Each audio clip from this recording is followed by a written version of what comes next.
boys are hard to raise, man. All my sisters have boys, and I just feel for them because it's really hard, and they really do. Here's the thing, though. Girls are just as hard to raise, but on a whole other level. They're different. Here's the difference to me between boys and girls. Boys fuck things up. Girls are fucked up. That's the difference. Boys just do damage to your house that you could measure in dollars like a hurricane. Girls, like, leave scars in your psyche that you find later, like a genocide or an atrocity. Like, my sister-in-law came over once with her little boy. He's like 4 years old, and she comes over, and she's been with him all day, so she's in bad shape. She's got a drink, and she's like, I can't do it anymore. I can't do it anymore. And I put like an army blanket around her, trying to calm her down. And then her little boy walks up to her. He's got a handful of sand. I don't know where he got it. There's no sand in my home. He's got a handful of it. Walks up to his mom and just throws it right in her drink.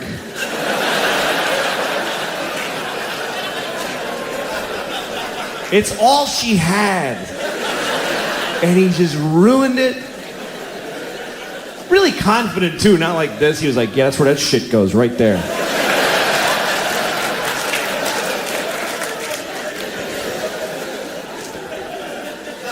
And I was blown away by this because I have girls, they would never dream of doing that. It wouldn't even enter their heads that a person could do that. But they're fucked up. Like my 5-year-old, the other day, one of her toys broke. And she demanded that I break her sister's toy to make it fair. And I did. That's how much shit she gave me. I broke the little toy, and I felt awful. I was like crying. And I look at her, she's got this creepy smile on her face.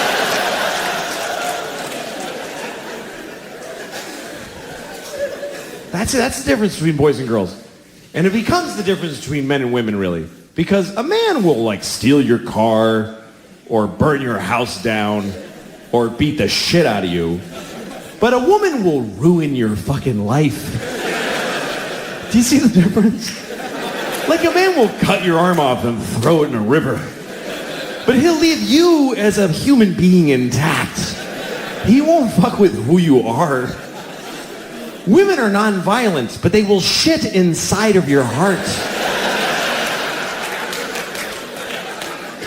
Do this, you know when you tell somebody a story, then a week later you tell them the same story again because you forgot? And by this time you've added a bunch of lies to it and you've embellished it. I'm a big liar. The other day, I was telling the guy a funny story about something that happened to me, and it was true, but it didn't really happen to me. It happened to somebody else, and I heard about it, so I was just lying and saying it happened to me. I don't know why. And all of a sudden I realized that I was talking to the guy that it happened to.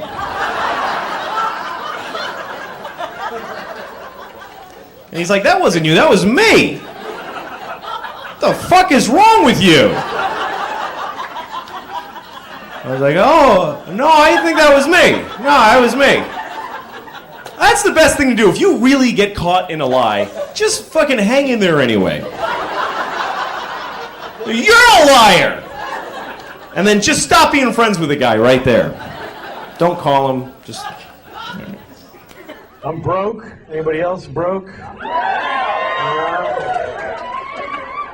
You ever get so broke that the bank starts charging you money for not having enough money? That's fucking broke, man. Bank called me up, they're like, hi, we're calling because you don't have enough money. I'm like, I know. She's like, sir, you have insufficient funds. Well, that's a good way to put it, too. I agree with that. I find my funds to be grossly insufficient.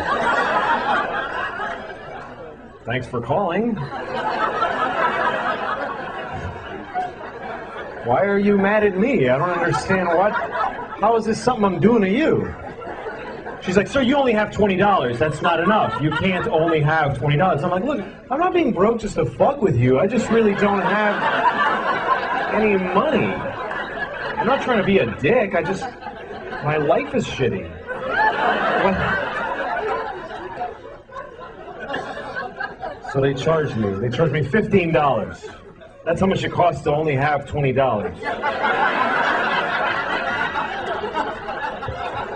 But here's the fucked up part. Now I only have 5. What did I pay the $15 for if I don't get to have the $20 that I paid to have? I paid the fucking money. Where's my 20 bucks? That's like going to the movies. You buy your ticket and they go, get the fuck out of here. Go home. But I paid for the movie. No, you paid for a ticket, motherfucker. You didn't pay for a movie.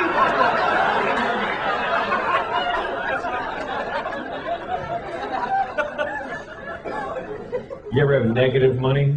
That's depressing, isn't it? You look in your bank account, negative $10. That's how much I have now. Negative 10. That means I don't even have no money now.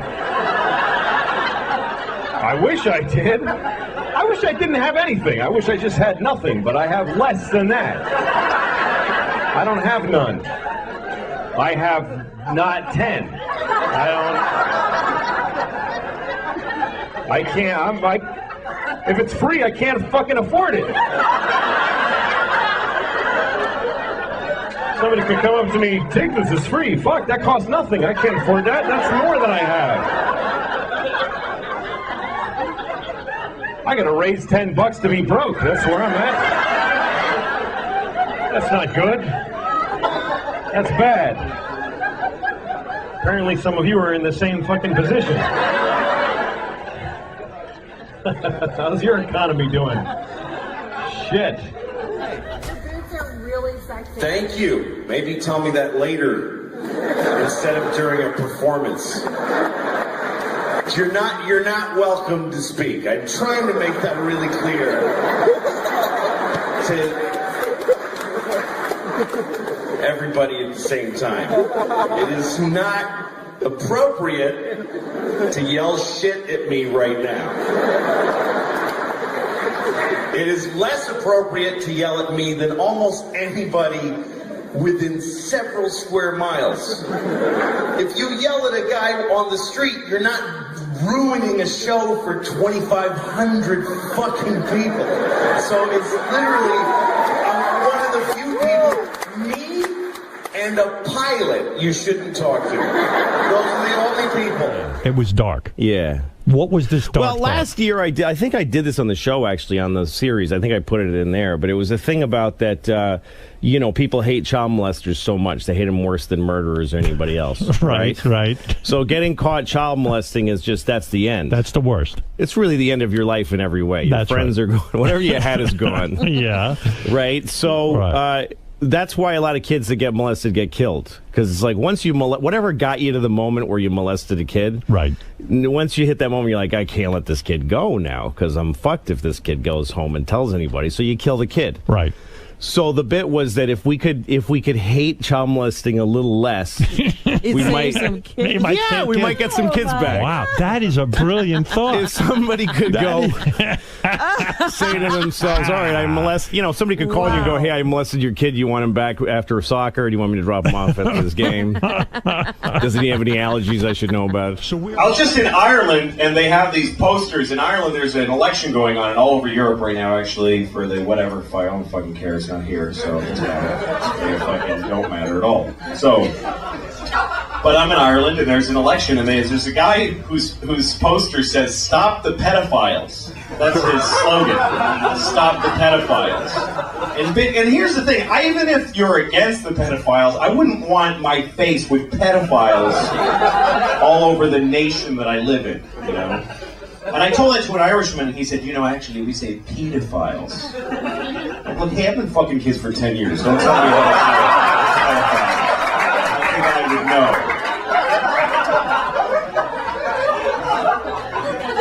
know. You ever feel like you're going to fart and then instead you shit on your father's face? And everybody on the bus is like, hey, that's not appropriate. And you're like, I thought it was going to be a fart. And they go, oh, all right then.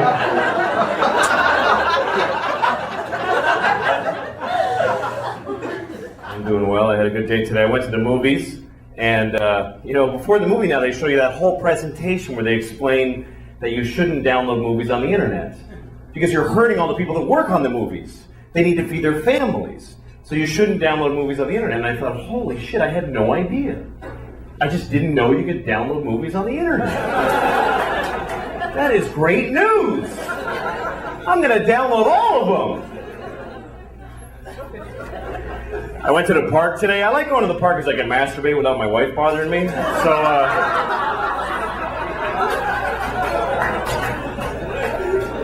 I'm at the park and there's these no drinking signs. And it doesn't say no drinking. It has a picture of like a martini glass with a line through it. Are those really the people causing the problems with the drinking in the parks? Shouldn't it be like a bottle in a bag with a line through it? Are there guys out there at 3 in the morning? Hey!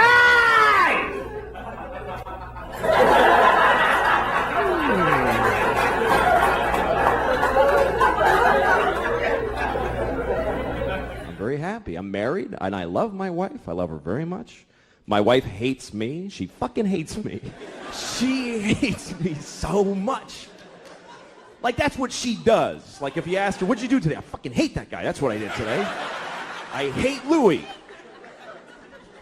She's so mad at me all the time. Here's the latest thing. The other day, she got really mad. She said to me, you know what you did? You filled the dishwasher with dishes, you put the soap in, and you didn't turn it on. And I'm like, oh, shit. What are we going to do now? You know.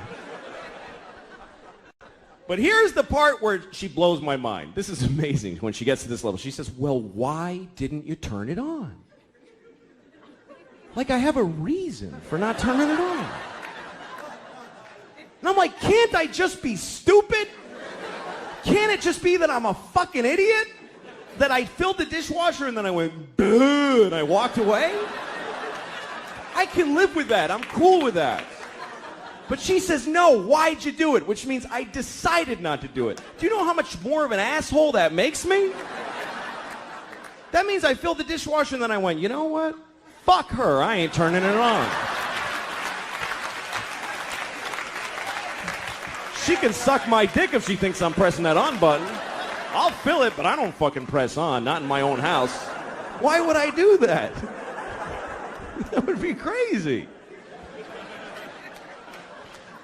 So, into somebody that you know and you can't remember their name. That's a low grade of it, because when you don't know their name, you can bullshit around. Because like you throw things, you show off about all the other shit. Hey, how's it going at the ice cream place that you work? And how's Bill? I know you know Bill, but you don't know their name. But what's even worse is when you don't even know where you know them from. You can't remember what their name is, who they are, why you know them, and here they come, and you're going, ah, shit, you fucking guy, I don't know who he is. So you go up, and then you have nowhere to go. It's like, hey, there, how's the place? You know what I do? Just go completely off the deep end. Instead of bullshitting the guy, just completely go wrong. Just go, hey, Flippity, how you doing there? You still at the clam plants chance? Yeah, that's pretty good. Because then at least he thinks you're stupid, crazy instead of stupid. That's the point of it. I think it's always better for people to think you're crazy than stupid. I think you should always, like, say you're in a restaurant, you're looking for the bathroom, and you walk into the kitchen by mistake. And they know why you're in there. Look at this idiot. Then you just go...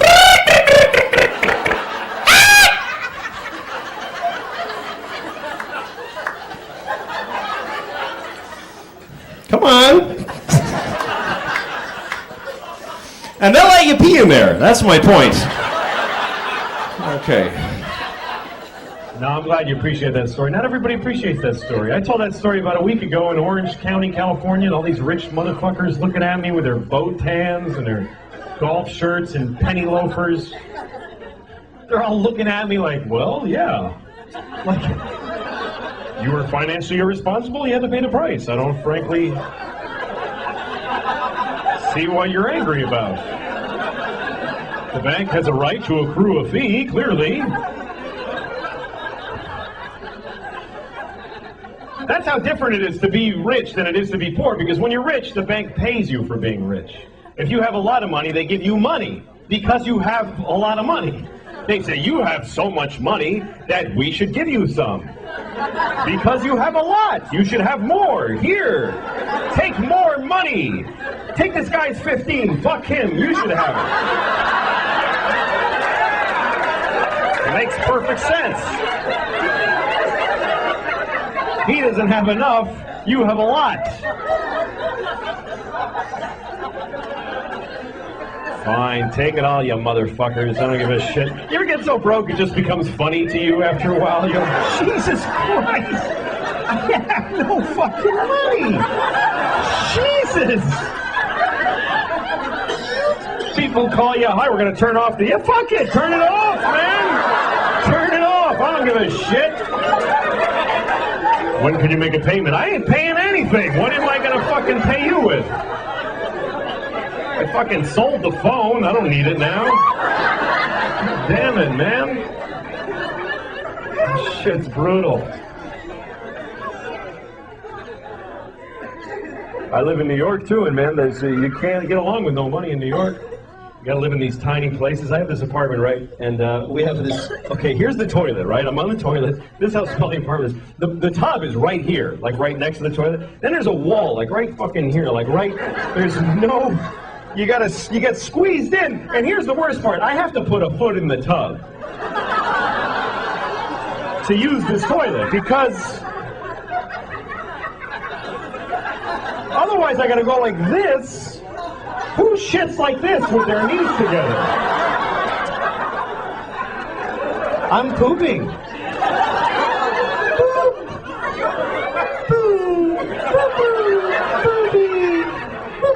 No, you gotta fucking dig in. You gotta get into it. And in order to achieve this position, I have to put a foot in the tub. Now try putting a foot in the tub when your pants are at your ankles. You can't, they both want to go, right? So I have to take off the whole pant leg, which means I have to take a shoe off every time I take a shit. Every time.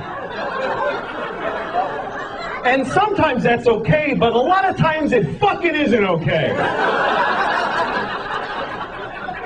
Sometimes I didn't plan effectively, and I'm 10 blocks from my house, and I've got to shit. You know when you can't run because you'll bounce it out, so you got to kind of glide, and you're going, come on! God damn it! And you stop occasionally. Fuck, fuck, fuck! Come on, man! God. Okay, I'm gonna make it. I'm gonna make it. I'm gonna make it. I'm gonna make it. I'm gonna make it. And I always get to this point where, like, I'm gonna make it. I'm fucking fine. I'm fine. Mind over matter. I'm gonna make it. And then I see my house. I just see it. And my eyes tell the rest of me, fuck it, man. Let go. We're here. There's no need to hold on anymore. We've made it. Because my eyes are fucking retarded, and they don't know the difference between the outside and the inside of my house. So now I got like Olympic seconds to fucking get in my house and open the door to the bathroom, and I gotta take a fucking shoe off? Are you... I have shit my pants 13 times. I couldn't keep a straight face with that. All right. Oh, shut up. You better leave now. It doesn't get any better. And there's this beautiful, I was going by a church, this wedding was coming out, and it was just so beautiful, I kind of couldn't resist. I ran up to the groom and I said, "You fucking liar! I sucked your cock! You said we were going to Massachusetts!"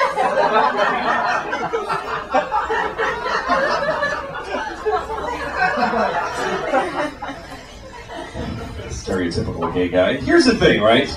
It's not cool, right, to make fun of stereotypical gay people, but there are some gay guys who talk like that. There are gay guys who wear shorts that are really tight, and then those sleeve shirts can go, "You're an asshole!" And those guys are silly. And they should be laughed at.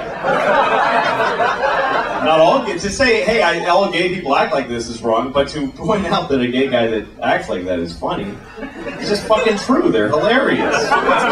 Hello! There are gay guys who act like that, and they're fucking ridiculous. Of course they are. It's like when you see a black guy, there are black guys who go, shit, motherfucker! That shit's funny. That's weird to talk like that. It's weird to go, no, shit. With your hand like that, that's funny.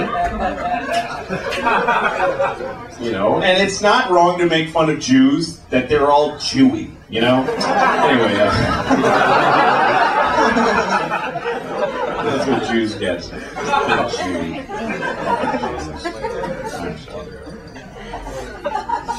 I'm sticking here in the stereotype that Jews love money. It's just not true. I have this friend who's Jewish, and I tried to give him $1, and he was like, "Arr! Arr!" He hates money. Hi, everybody. It's nice to be here. Nice to see you all. It is. It's nice. It's funny to see you all here because I fucked all your mothers. So that's weird. Isn't that a weird coincidence? I fucked all your mothers. And here you are. You're not mad, are you? Did y'all get together because you're mad? They liked it, so don't worry. You shouldn't be mad. You should want your mother to enjoy herself.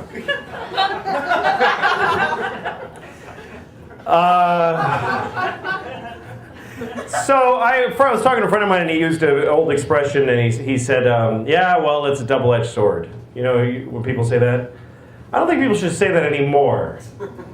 Because I don't really relate to it that much, because I don't have a lot of fucking swords. And everything is a double-edged sword, too. Like, nothing isn't a double-edged sword. It's like, oh, I'm going to Vegas. Yeah, well, that's a double-edged sword. Because you could win or you could lose. Hey, the football game was on. That's a double-edged sword. Because football is fun, but then something else is too when you're not watching that. Even single-edged swords are a double-edged sword. You know, you cut something with it, but the other end is kind of flat, doesn't really cut well. So it's kind of a double-edged sword.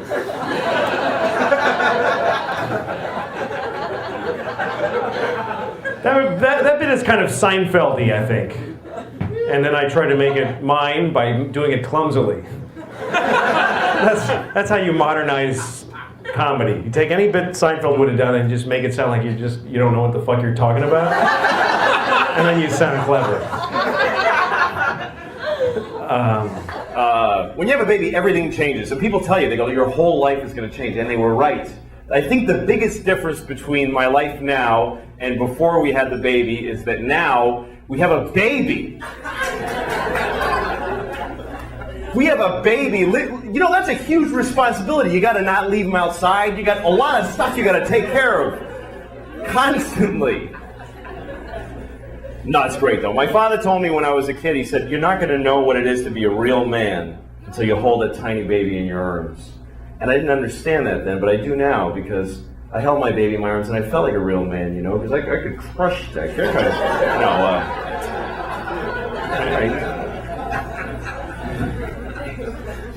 It's hard raising a baby because they're crazy. They're out of their minds. It was Easter, okay, and we're painting eggs, and so she broke an egg. So of course she's gonna cry about that like a bitch for like half an hour. So, and I go, it's okay, honey, it's just an egg, and I give her another one, and she threw it at me, and then she just starts throwing eggs, and we're trying to stop her. We have like this rule that we can't say anything negative to her, so we're trying to stop her from throwing eggs without saying any negative. Like goes, how about not throwing the eggs? That would be interesting. Finally, my wife goes, you know, we were having a nice Easter, but now we're not, and it's because of you. Yeah, that's really positive, honey. Why don't you just punch her in the face? Just punch her right in the face. You might get over that. The worst word a baby has when she learns it is the word why. I hate the word why. I really hate it. And it's not Look, like, I used to judge other parents, but I don't anymore. Like, you know when you're, like, at McDonald's and you see a parent, a mother or father with a kid, and the kid looks so cute and she's eating fries, and the mother or father's like, oh, God. Oh, Jesus Christ. Oh, I hate this, I hate it, I hate it, I hate it, I hate it. And then a little kid says something like, Mama, why are those people standing there? And she goes, just shut up and eat your fries. And you go, what a horrible mother. Why doesn't she just answer her? How hard could it be to just answer her? You know what? You don't know what you're talking about. Because when a kid asks a question why, you tell her why, and she wants to know why that, too. And then you tell her why that, she wants to know why that. She takes every idea and deconstructs it to the point, I don't even know who I am anymore when we finish talking. The other day she's like, Papa, why is there rain? Oh, because the water fell out of the sky. Why? Because it was in a cloud. Why? Because it came from the lake. Why? Because it got hot and it evaporated. Why? Because the earth is hotter when it's nearer to the sun. Why? I don't know. I don't know. Why? Because I didn't pay attention when it was taught to me in school. I didn't listen to anything anybody said to me. Why? Because I have no moral compass and I'm useless. I've never done the right thing. Why? Because my parents didn't raise me right. They didn't even try. Why? Because they just had sex in a car and here I am and they've just been waiting for me to get out of their lives. I'm only stopping to be polite. It goes on for hours. Hours. It gets so abstract. She's like, why? Well, because some things are and some things are not. Why? Because things that are not can't be. Why? Because then nothing would be aren't. There wouldn't be any not things. Why? Eat your fucking fries. Shut the fuck up and eat your fries. Fucking little motherfucker. Jesus Christ.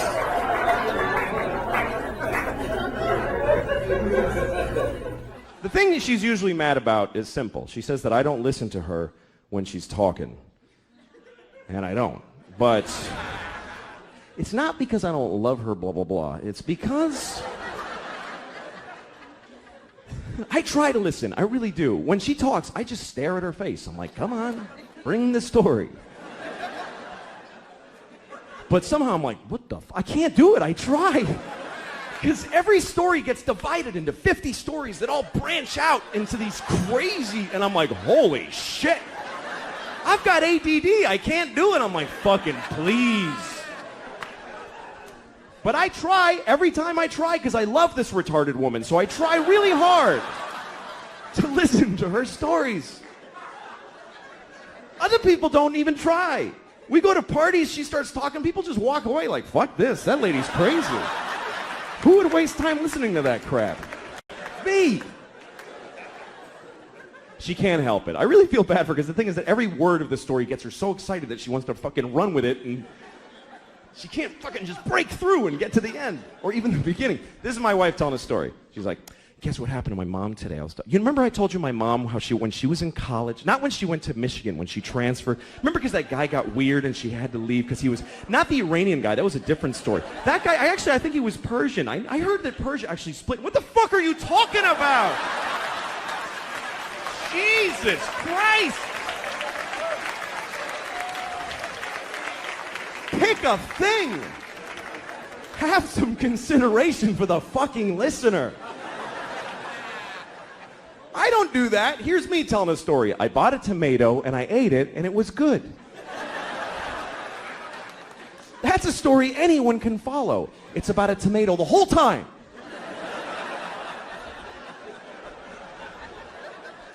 I like being married though. I do. I really like it. I seriously do. We were having sex, my wife and I, a couple of weeks ago, which is amazing that we did that because we never have sex. Never. Because we have a baby, and our baby's a fucking asshole and won't let us have sex. Oh, fuck, that kid's a jerk, man. Seriously. Every time she's got some urgent shit in her room. Papa, come in here. And I meant, now! Okay, I go in there. What's up? I need a pair of pants to put on my pony. Wow, holy shit. I'm trying to fuck your mom in there. Would you give me a break? Can a guy fuck your mom for a minute?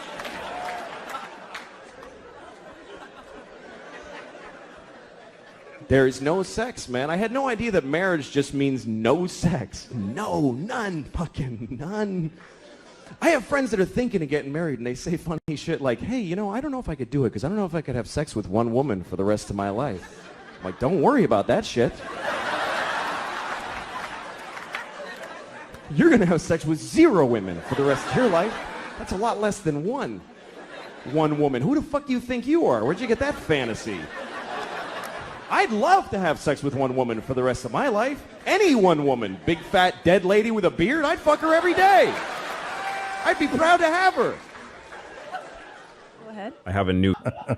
Something interesting, sort of. I met this woman the other night, and she had a pierced tongue. She had a metal ball right there in the center of her tongue. And I asked her, what's that for? And she said, it's to enhance oral sex. I thought that was really stupid, personally, because I never really felt like oral sex needed any enhancement. I think it's pretty good the way it is, you know? I can't remember any time that I've been getting blown that I've actually thought, this is really boring. Is that the whole thing, really? You're just gonna suck it? That's it? That's all? Come on, put a metal ball in there or something. Oh, I'm sorry. Are you having trouble with that one? No, you doing all right? Okay. How did you do blowjob? I want to know how you... There you go. Good. Good. That's the international symbol. Blowjob, blowjob, blowjob, blowjob, blowjob, blowjob. Okay. Oh, boy.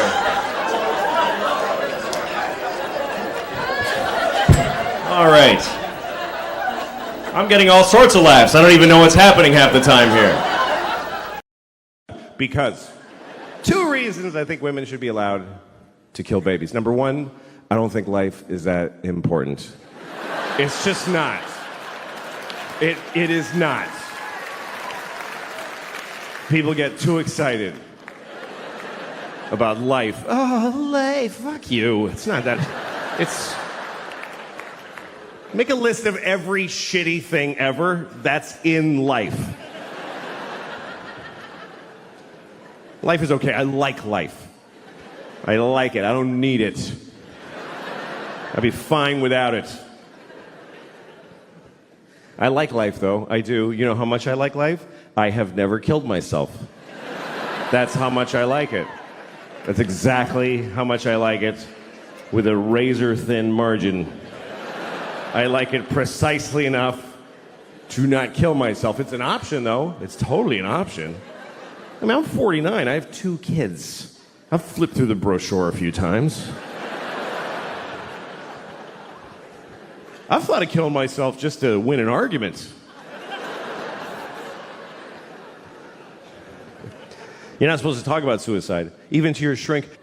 Of suicide, and you're like, no, because if I say yes, you'll press a button and folks will run in and hold him down. But you should be able to talk about it. It's the whole world is just made of people who didn't kill themselves today. That's who's here. Is all of us that went, okay, I'll fucking keep doing it. It's...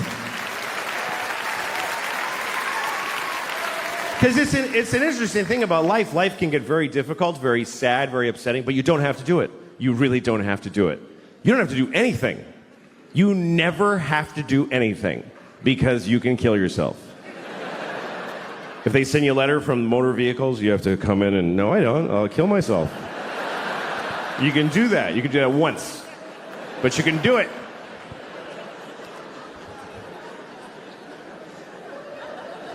And it's interesting because even when life gets bad, people generally choose it over nothing. Even the worst versions of life, even a shitty, shitty life is worth living, apparently, because folks are living the fuck out of them. You ever seen somebody, you're like, he should kill himself. Why? You ever been driving and you look in the next car and you're like, oh shit, I wish I hadn't looked in that car. That was difficult to glance at, let alone being it. Just a guy in a tan car. Nobody chooses tan. Nobody picks tan for their car. They give you tan. Is that mine? Yeah, it's yours, fucking loser. Made it tan. They shouldn't even make tan cars. It's mean to make them. You look over, you see a guy in a tan car with just dents all over it and a garbage bag for a window.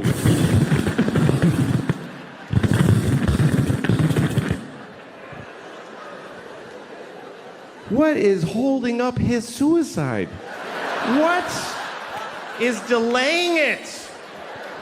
What is keeping him from stopping being that? And what would it take? What would it take? What would it take? Both windows are garbage bags? Seriously, do you know how much misery is involved in a garbage bag for a window? Do you know how many separate moments of shit misery? They canceled my insurance, broke my window, duct tape. Here's the truth. Running away will not solve your problems. That's totally true. But killing yourself solves all your problems. It actually does. It even solves world problems. For you. What about ISIS? Kill yourself. Then they'll never get you. Seriously, if everybody who's afraid of ISIS kills themselves right now, then ISIS loses.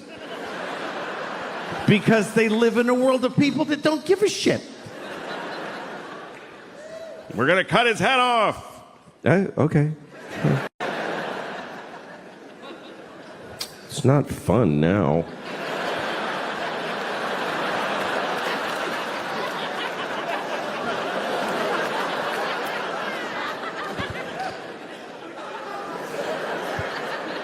I think the worst thing about being beheaded is that you look really dumb right after. That's the worst part. They go like that, and you're like, just that's fucking dopey. I don't think they like beheading bald people because they can't do this thing. That's the best part. They gotta go like this. It's not as cool. So just shave the top of your head and you won't have to worry about it.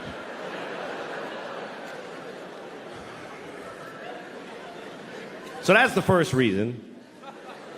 That's the first reason I think women should be allowed to kill babies. Because life is not so important. Second reason is because that's their job. Women have to decide who lives and dies. That's because they're the female of the species. In the reproductive arena, that's what the female does. They are the selectors. They have to decide this. We give them this responsibility when we fuck them. We go, here, you decide what to do with this shit. See you later. And she has to figure out if you should have kids, if she should have. That's her job. Because women have judgment. Men have intent. Men just want to spray the world with their cum, just mist. More of me!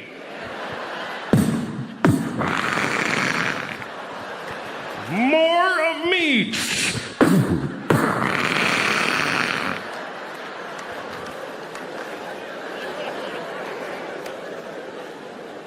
It's her job to go, that's enough of you, I think. No, that's really enough.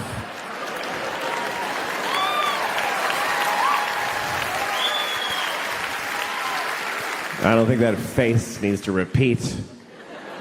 I've seen your father, and it's not getting better. And sometimes she doesn't realize this until after you fuck her. That's actually when she really knows, is when you're like, yeah! And she's like, I'm not having this piece of shit's baby. And that's why abortion is the last line of defense against shitty people in the species. So we need them to abort every shitty baby. I mean, all animals do this. Animals do it late. Eat this one.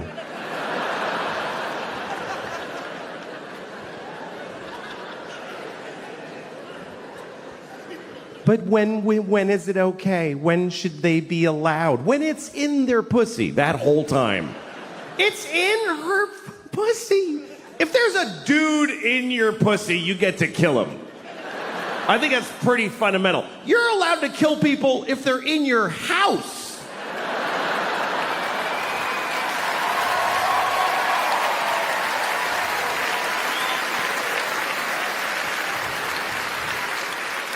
I hate the way people talk about their mothers.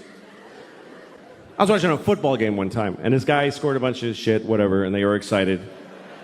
So they asked him about it afterwards. And a football player said, my mom died last year, but I know she was watching my game from heaven tonight. And I wanted to be there to say, leave your mother alone. How dare you? She's dead. I mean, when are you done with your fucking kids?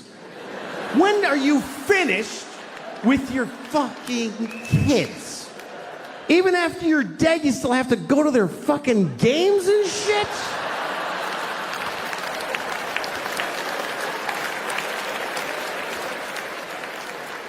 Leave your mother alone.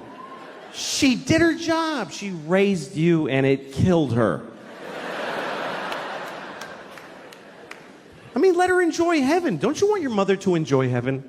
Isn't that what you want your mom to be, just in heaven? Whee! This poor woman, the angels are like, we're having an angel party. You want to come with us? I can't. I got to watch my son's games. He'll be very upset. Okay, good. He can't fucking hear me. When people die, it means they did their jobs, and you should forget them. That's what I think. Because it's unfair what we put on dead people. Are you watching over me? Yes, I'm watching all of it. But anyway, now I live in a nice building, and I'm not used to it because it's nice. There's like a pretty courtyard with flowers and a fountain with little marble boys pissing. I don't know. What is it with fountains? Like, all fountain sculptors are pedophiles, basically. You can't get a fountain made without... Can you make me a fountain? Yes, I'll get started right away. Oh, yes! Yes! It's finished! And it's just little boys pissing on the face of a Greek god that looks like him a lot. Piss on me forever!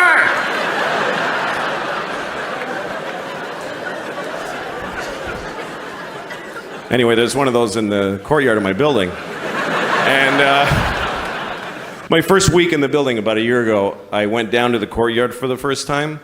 And I didn't look too good, you know? It was a Sunday morning. That's my least presentable hour. There's a lot of, you know, just stains, just like, you know, food and me and whatever. And so I'm sitting there. So, shut up.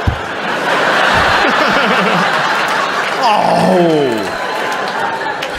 Anyway, but so there I was. I'm sitting on the stone bench of this courtyard and feeling a little out of place. You know, there's these fancy doormen and stuff. And then there's this guy looking at me. I notice he's looking at me from across the courtyard. And he's all spiffy looking. He's got brown shoes and he's looking at me like, I could tell he was thinking I don't live in the building.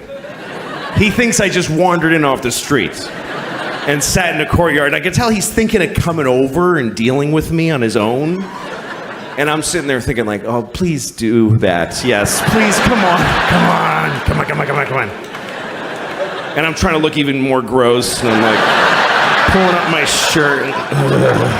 And then I see him go, oh no, that's not gonna do at all. And he comes over to me. And I'm like, I'm so excited to have this thing. The confrontation where I'm not wrong at all. And he thinks I am. So he comes over, says, excuse me, do you live in this building? And I said, no. Because why not start there? I said, no. He goes, well, then what are you doing here? And I said, I just need to rest. I'm having a hard time.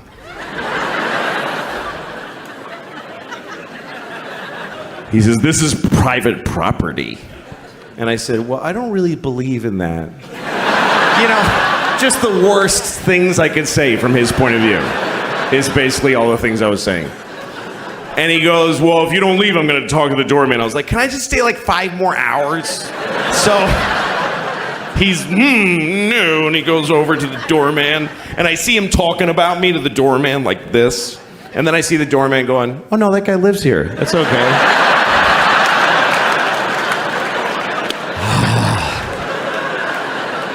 And the look on his face, it was just so, it was this beautiful cocktail of anger and confusion. It's like I had invented a new way to hurt somebody's feelings. That's how excited I was. He was so angry, he came back. He came back to me. He said, why didn't you tell me that you live here? And I said, because I don't have to tell you anything ever. Right? There are no words that I must say to you.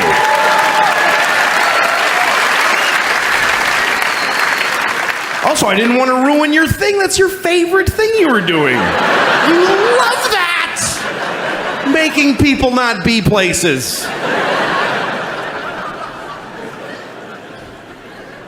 Also, I make more than you. I just don't give a shit about myself. You're a kid going to hell. Imagine. And you're going to hell. There's no kids' hell, you understand? You're going right to the show. If you're 5 years old and you steal a crayon from your sister and then lie about it, and then you get hit by a truck, you're roommates with Hitler. There's no difference. That's how I was so scared. I'm like, I'm going to be roommates with Hitler. I'm only 5. I already killed 4 Jews, though, so I'm probably going to be roommates with Hitler. They take you in a room, and they're pouring hot lead in his asshole. He's like, ah! And then they tell you, they're like, all right, get in there, kid. It's your turn. Hitler's like, poor little fella. Poor Hitler. I mean, at this point, he's been down there for 75 years. I bet Hitler's nice now. I bet he's like, I don't know what I was thinking. It's probably Hitler who greets you when you get to hell. I thought I had COVID about 3 times. I'm one of those idiots. I was like, I think I have it. Can you feel? I'm bad with pain, too. Like the other day, I hit my elbow right on that spot where if I had a gun, I'd be dead now. You know, I can't do pain. That's why I could never be a cop. I couldn't walk around with a gun right here. There's 50 things a day where I'd be like, fuck that ain't worth it.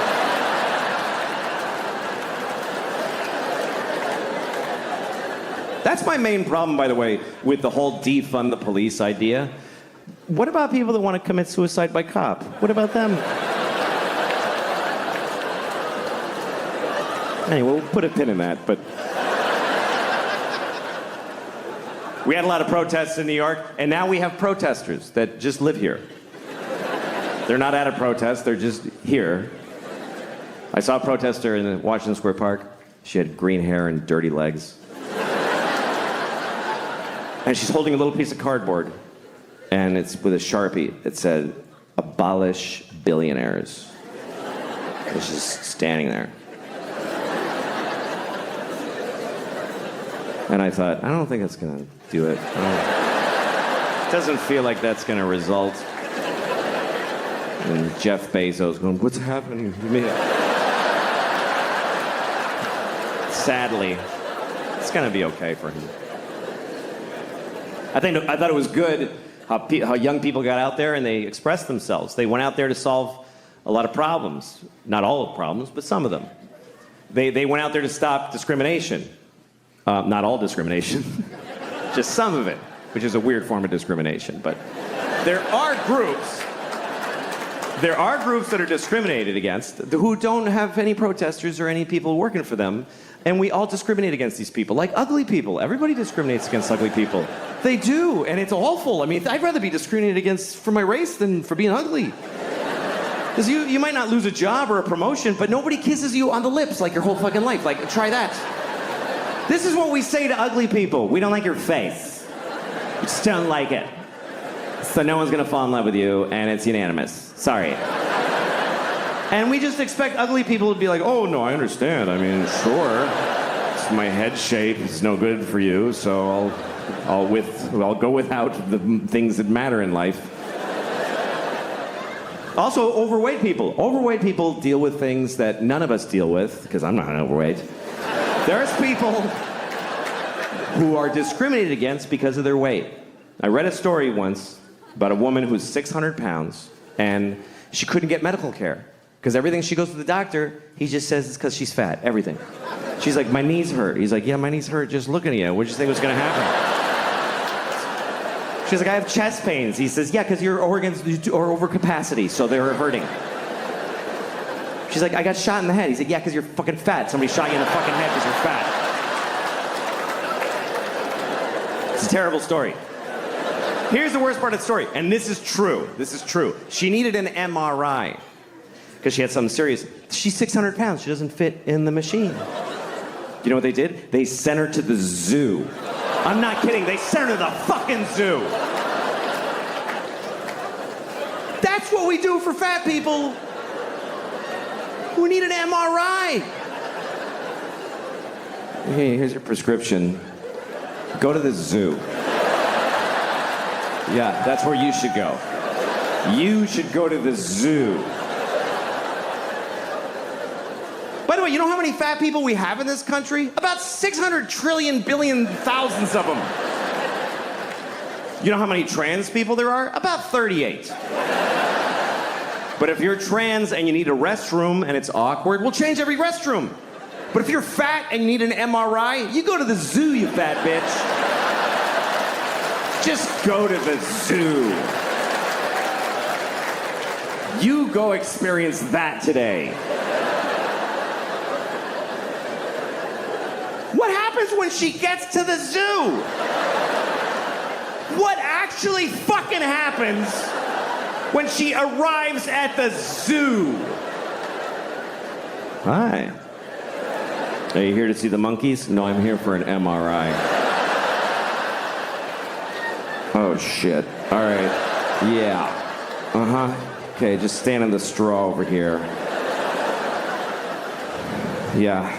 You're after the walrus who has lymphoma.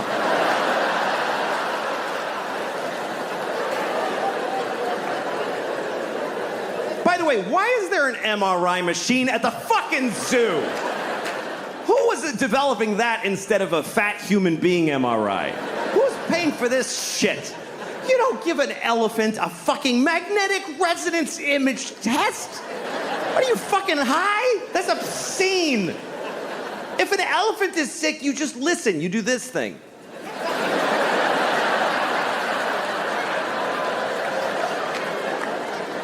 Misa thinks she's gonna die today. I'm saying this out of respect for elephants, by the way, because we're supposed to respect how they live. They don't fucking cure their diseases. This is not their culture. This is our weird. Let's fix it. Oh, he's sick. That's not how elephants live. An elephant in the Serengeti isn't like, I have a lump, I have to see my oncologist. When an elephant gets cancer, he falls over and he takes his fucking turn and becomes food. You don't put an elephant in a state-of-the-art... What if you find cancer? What, are you gonna give him chemotherapy? The skinny elephant with a pink baseball hat?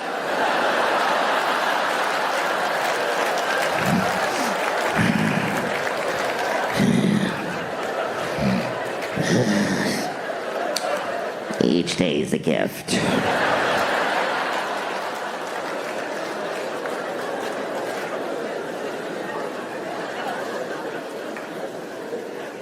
I love animals, I do. I do. We have a weird relationship to animals. We name them and we play with them, and we kill them and we eat them, and we stuff them, and we draw them. I have a dog. I love my dog, but I don't know my dog. We've never had a conversation, not one time. I talk and she just hears She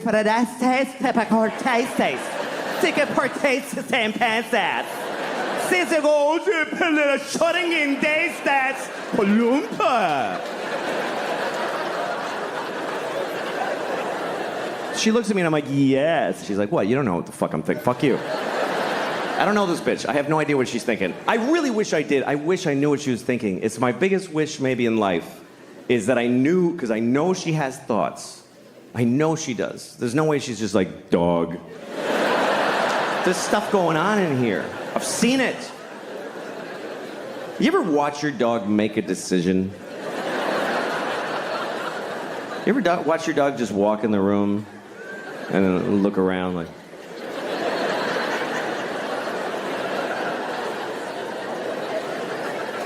Yeah, I'm gonna go over here. Why? Please tell me why. I think my dog thinks I'm insane. Because I look at my life through her eyes. Like, I'll watch TV for 4 hours. And from my dog's point of view, I'm just sitting there.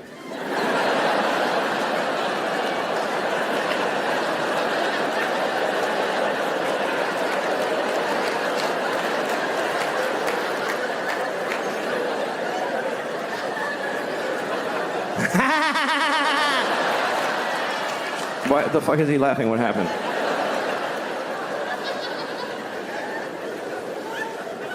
My dog is my life now because my kids are grown up. My kids are in college and they're all, you know, I'm an empty nester.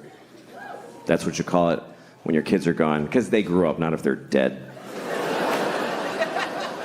It's not used that way.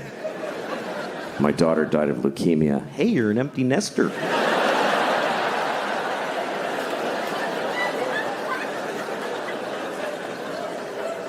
I miss it. I miss having little kids.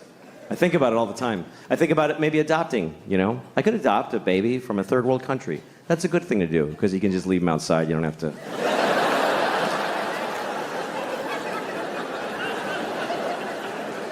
You know, it's interesting. We've been adopting babies from other countries in America for a long time. You know, other countries do it too, but I live here, so I'll talk about that. But it's an interesting thing. It's not a biological imperative to go get a baby from thousands of miles away, but we've been doing that in large numbers here for a long time. And not always for the same reasons. There's been different reasons why we've done it. In the early, like in the 70s when I grew up, sometimes you meet a couple who had an African baby that they brought because they're those kind of, you know, these kinds of people, you know. The kind of couples that hold hands when they announce things. You know those kind of people? They gather their friends and they're like, we've decided. You know those... They have a farm table with a clay pot of honey on it. And their apple juice is cloudy. You know what I'm talking about? Those are the kind of people that make a trip to Zimbabwe and get a baby and name him Kevin and send him to Boston College, whatever. That was like the 70s and 80s. Then in the 90s, it became very popular with gay couples started to adopt babies from China because they want to have a baby, but they can't. They both have dicks. I don't know if you know that. Did you know that? Gay couples have 2 dicks. So they can't make a baby. You can try. You can just really fucking...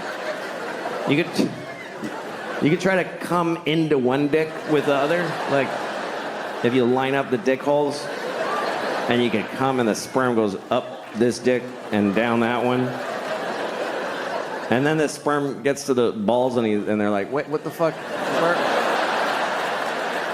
Did we turn around? Because we're in the balls again.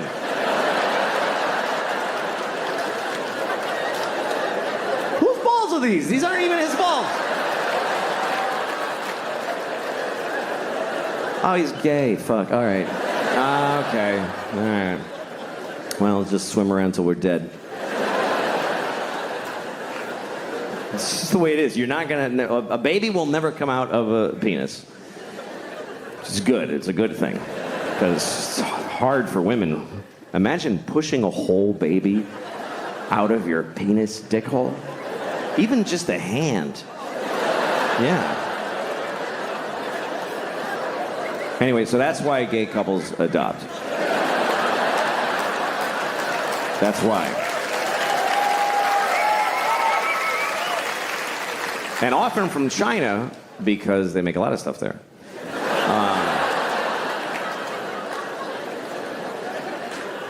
So that was that. That was the gay couples were adopting Chinese babies because they couldn't have babies, and then a lot of other couples started doing it more around the turn of the century. I used to live in Hollywood, which is a pretty awful place, and everybody there gets Chinese babies. It's very popular. They go and it's not because they can't have babies, and it's not because they're trying to help somebody from far away. It's because they're just busy. They're busy. They want to have a baby, but they don't want to have a baby. You know what I mean? That thing where you can't have your baby and eat it too, or whatever. I don't know how that works. They don't want to get pregnant, is the point. So they go to China. They don't even go to China. They go to the airport, and somebody from China meets them, gives them a baby. It's true. They just take it home, and then they get a Jamaican nanny to watch their Chinese baby. And they go to cocktail parties. We have a Chinese baby. It's amazing. And meanwhile, the Chinese baby and the Jamaican nanny are just alone looking at each other like, what are we doing? What is this? Why can't either of us see our families? Why? What the fuck is the point of this? Abortion is a big topic, of course, because Roe v. Wade was overturned. Roe versus Wade. Of course, we all know what this is. This was a court case. Roe was a woman who wanted an abortion. And Wade was the baby, I guess. I don't know.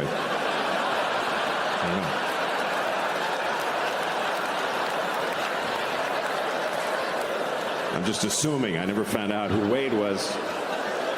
Wade must have been the baby. Anyway. But now that we don't have that, every state has to come up with their own law based on how people feel. They have to listen to people and see how they feel. I think most Americans feel, on average, the same thing about abortion. They feel like people should be able to get abortions if they need them, but, just keep it down a little bit. That's all. That's just go ahead, but, come on. Do it, but don't be like, woo-hoo-hoo! Like, just. So we need a law that covers that keeps it available but limits it. Here's what I think we should do. Let's make this the law. You can get an abortion anytime, anywhere, but if you get an abortion, you have to eat it. I think that's fair. Because that'll make you, fuck, I gotta eat it? I better do it soon.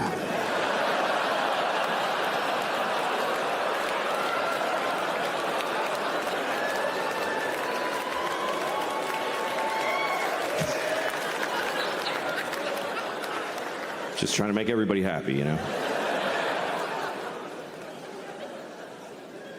Some Catholics believe that contraception is murder. They think if you wear a condom, if you stop a sperm from getting to an egg, you killed a possible baby.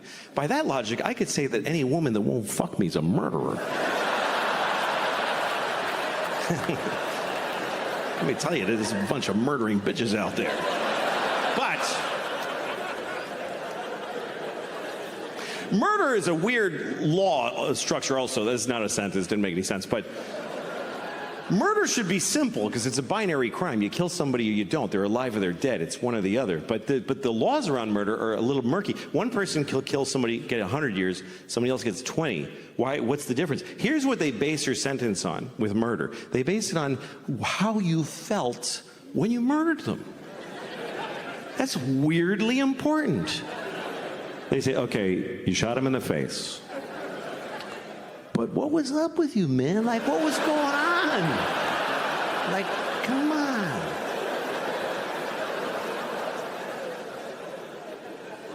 I think if you murder somebody, your sentence should be based on how old the person was that you murdered. That should matter. How much of their life did you take away? Like, if you see a 3-year-old girl in the park and you just kick her to death, it's a hypothetical. Fucking grow up. It's a hypothetical. I'm not asking you to go do that. I'm just asking you to just really imagine kicking a 3-year-old till she's dead.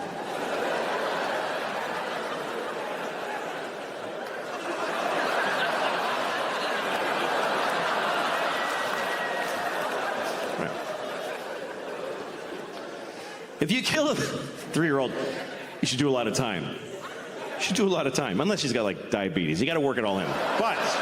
But what if you kill somebody who's like 98? He's 98 and he's like in a hospice. He's not even good 98. He's in a hospice. You know what hospice is? It's like a hospital where they don't try to help you. And say there's a guy and he's like 98 in a hospice. He's got cancer and AIDS and COVID. And he's like, and they just unplugged him. And right then you walk in.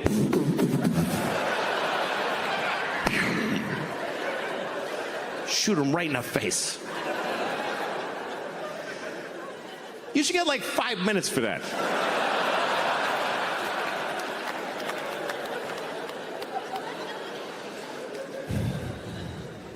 I was thinking about that today.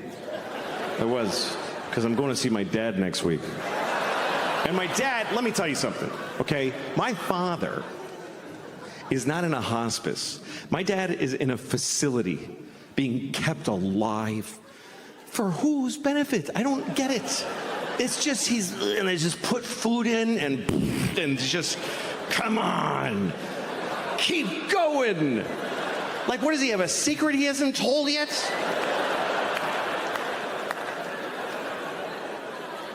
Because, look, my mom just died. She just died. That's how it works. By the way, for you young people, here's how life goes. One of your parents is going to die, and the other one is just never going to fucking die. They just will never fucking die. Ever.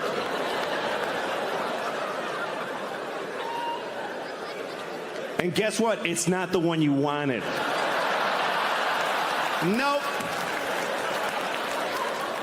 It's not the one you wish to have kept. It's not your good parent. Nobody's got two good parents. You have a nice one and a shitty one. And the nice one just dies, because that's what nice people do. I'll just die. I don't want to bother everybody.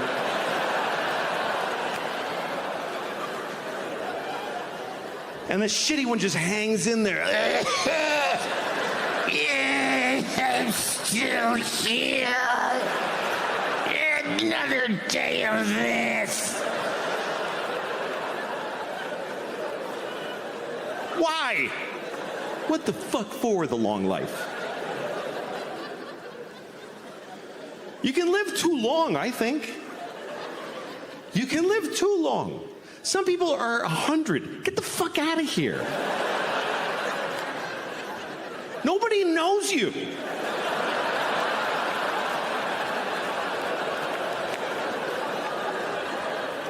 What, are you going to run into somebody? Hey!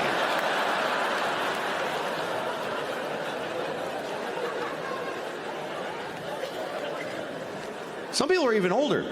Some people are, you ever read about the oldest person in the world? There's always an oldest person. And sometimes you read about them because the other one just died. That's when they tell you that there's a new oldest person. Last one I read about was 114. 114, he's a teenager after 100.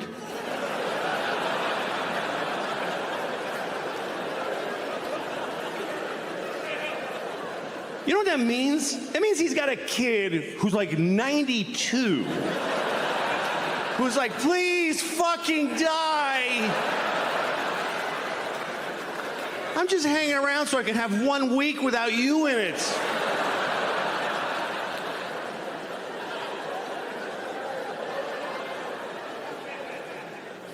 I mean, here's the bad news. You're gonna die. But here's the good news. When you get closer, you're gonna want to fucking die. It doesn't keep being good. You don't get to keep your life the way it is. Like, I'm 55. Both hands hurt. Both hands. Both my hips hurt. I'm lucky I have only one asshole. The whole fucking body hurts. When you're like in your 30s, you don't even think about it. You're like, because here's like, there's the beginning of your life, and there's the end. So like, you start like in your your 30s, you just shuffle. You don't even aware of this movement. You're just shuffling along. Hey, this life is good. It's pretty cool. And then somewhere you're kind of aware that way down there, people are falling off the edge. Oh, I don't know. It's weird. And then you're not thinking. Then all of a sudden you're close, and you're oh fuck, I knew that guy. Oh my god. Holy shit. But there are signs that your time is coming to an end, you know? Like they don't make my shampoo anymore. They don't make it. It's like, why'd you stop? Like, you're the only one. Nobody fucking cares about you. And so I thought, I'm gonna make my own. I'm gonna make my own shampoo. I'm gonna look it up online. I'm gonna look at the ingredients. I'm gonna make my own. And I found myself at a dinner telling a table full of people. So I decided to make my own shampoo.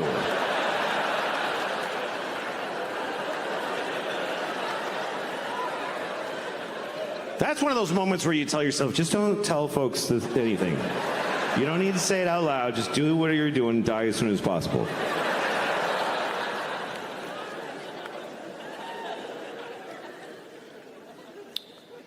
Do I have a huge stain? Yeah, that's all right. It's all right. So what? Okay. No. Who's running? Oh, okay. I thought they were coming to bring me something. There's nothing you can do. You'd have to change my whole lifestyle for the rest of the show. It doesn't matter. I'm fat. I'm a fat guy. I'm fat. My pronouns are that fat fuck and... You. So big comedy tour. You excited to be back on the road, being the road comic? Yes, back to work. Yeah.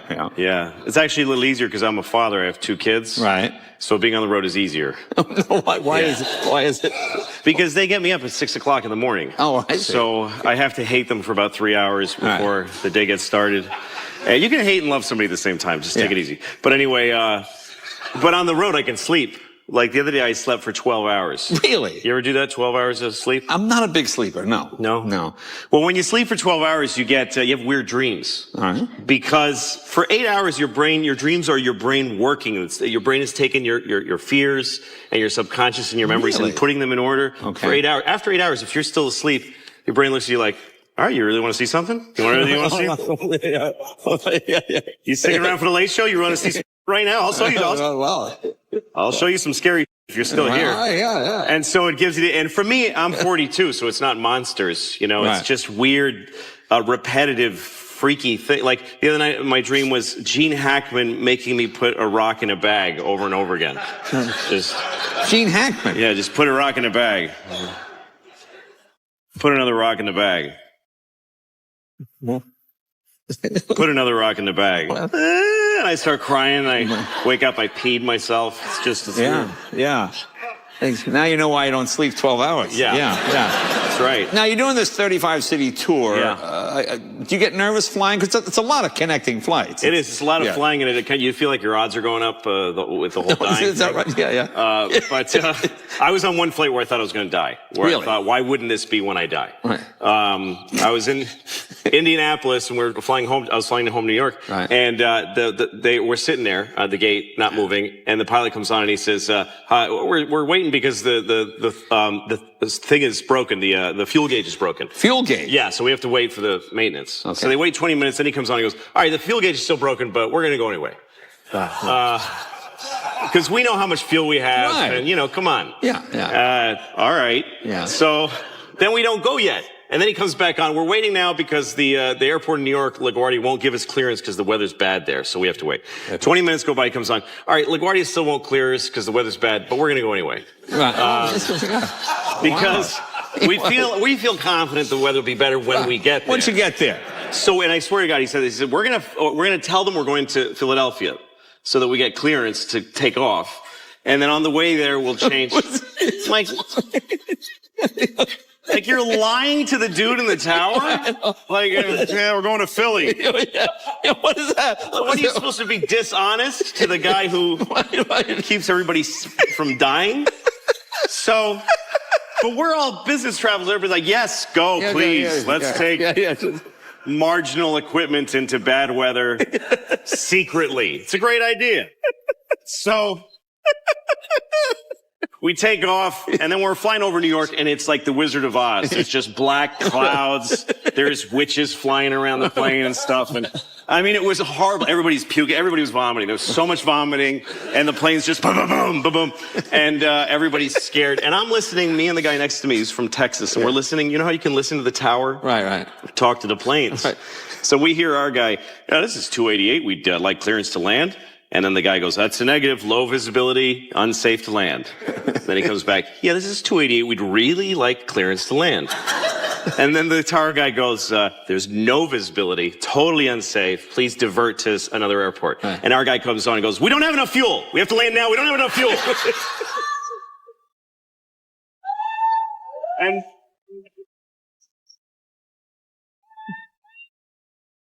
me and the guy next to me are like, he thinks he doesn't have enough fuel. There's no fuel gauge. He thinks he doesn't have enough fuel, which means we might stop being an airplane like any second.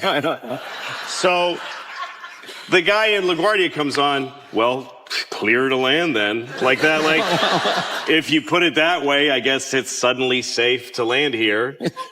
It's better than some guy's house. So take a shot, you idiot.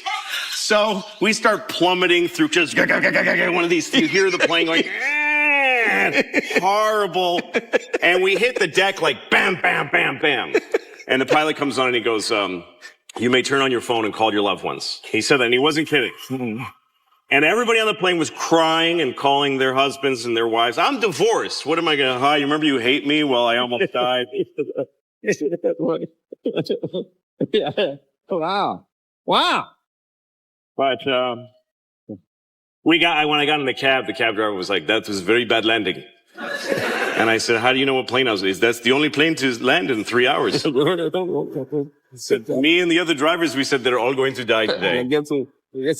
Apparently you had the Al-Qaeda cab driver. I don't know. He sounded kind of like that. I know nothing about him. Look, we'll take a break. More with Louis right after this. We walk straight.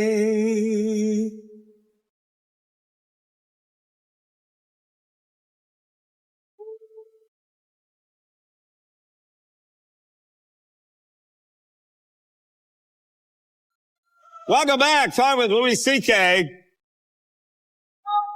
You mentioned your daughter. Have you got pets at home? I had a dog. You had a daughter? I don't know what happened. Just no. I had a dog. She was, I loved my dog. Yeah. I was one of those people, I used to make out with my dog. Really? You know, it was like hold her down and, you know, I used to peel her lips back and lick her teeth. That's the kind of dog. That little doggy. I think that's I'm beginning to understand the divorce now. Yeah, sure. Yeah. But that's why people love dogs, because no human being will let you, like, choke them and, you know, I love you. And the dog's like, okay, I guess this is part of it for the food or whatever. And I just put up with it. Yeah. But my dog, I remember I took her to the vet once, and it was when I first got her, and the vet was giving me, you know, overall instructions, and he said, don't let her eat dark chocolate. I don't know if you know this, but that's right, dogs are not, okay. Yeah, they die if they eat dark chocolate. Okay. It's poison. Right. So, some funny to somebody. But anyway, all the dark chocolate for me. But so I asked the doctor, what do you do? And he said, if she does eat dark chocolate, you have very little time. If you get some hydrogen peroxide into her, it foams up in her belly and she throws it up. It's the only thing that works, but you got to do it really fast. Okay, so like 2 months later, I come home. I had friends over, staying over. Dark chocolate. They left dark chocolate out. And I come home and the dog's just got a chocolate face and there's wrappers. And I go, ah! And she looks at me like, they left it out. I'm a dog. Right. What am I going to do? You know how that works. And I go, you're going to die. And she's like, why are you still mad? I said, I'm sorry. Yeah. So I'm thinking, I got to get hydrogen peroxide into my dog. I don't have any. So I got to run to the pharmacy. There's no time to go there and back. So I put her on a leash and I'm running to the pharmacy. And she's like, hey, she's having a ball. Right. We get to the pharmacy and I get a bottle of hydrogen peroxide and I'm on the street with my dog and I need to make her drink a bottle of hydrogen peroxide. It hadn't occurred to me, how do you don't just go, here you get the dog's like, totally. Yeah. You got to get the dog. All right. So I take her face and I pour, she's like, and she looks at me like, I'm not into it. All right. And so I grab her and she's like, she looks at me like, what happened to you? What is this? And I'm holding her like this. She's thrashing like an alligator, and I'm pouring it in her face. And she gets loose, and she looks at me like, our thing's over. We are not friends anymore. I'm a dog. And she starts going, and she's biting me. So I'm literally punching her in the face and squirting this stuff. And I look, and there's hundreds of people just staring, horrified. And somehow I got enough in her, and she went, and it all came out. And she lived. She got hit by a truck 2 years later. But anyway, she I'm sorry to hear about this. Sorry, it's true. But yeah, she's dead. Now you're special that you're doing. You're in theaters now. This is it.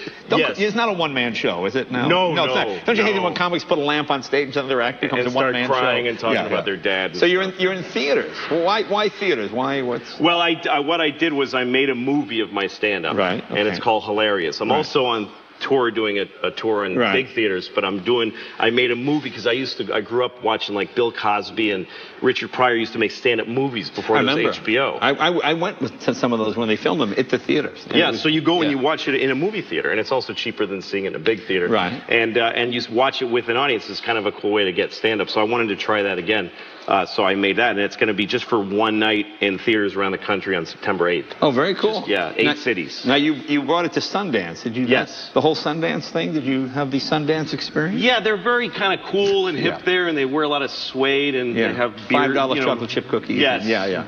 Braids in their beards and stuff. Right. And I didn't think they would like. I was kind of hoping they would boo. I was kind of excited to have. You were hoping they would boo. Yeah, I just wanted hipsters to boo me. Yeah. But they didn't. They laughed. And so.